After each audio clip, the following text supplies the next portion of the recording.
Good morning mga ka-Hardens, si Mr. Hardner Ronguros. So, ngayong umaga nandito po tayo sa kitchen dahil magluluto tayo ngayon ng isang masarap na ulam. Ito ngayon ay ang sinigang na frozen na chicken. Yan, so, okay na, stop. Para po sa ating mga ingredients, isang kalahating kilo po ng karni, particular back part. Tanglad, gumamit tayo ng isang pirasong sayuti,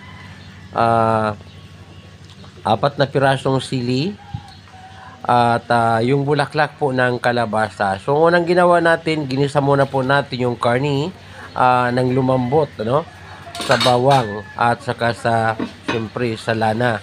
Pagkatapos nun, hinintay po natin na para sabi natin lumambot yung karni at linagyan na po natin ng seasoning para po manuot yung lasa ng ating mga ingredients sa karni ng manok. Yan.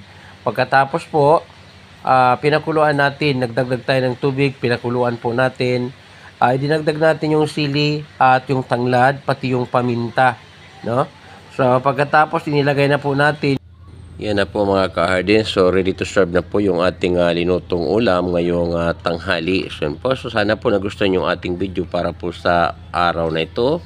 So, kung nagustuhan nyo, paki-like and share at mag-iwan na rin po ng comment tungkol po sa ating recipe para po sa araw na to. So, at pakisunod na rin po ako sa aking YouTube channel at Hardner Ronguros, sa aking Facebook page at George T. Rapsing Farm at sa aking Facebook account at George T. Rapsing. Thank you so much. Bye-bye everyone. God bless you all and follow for more.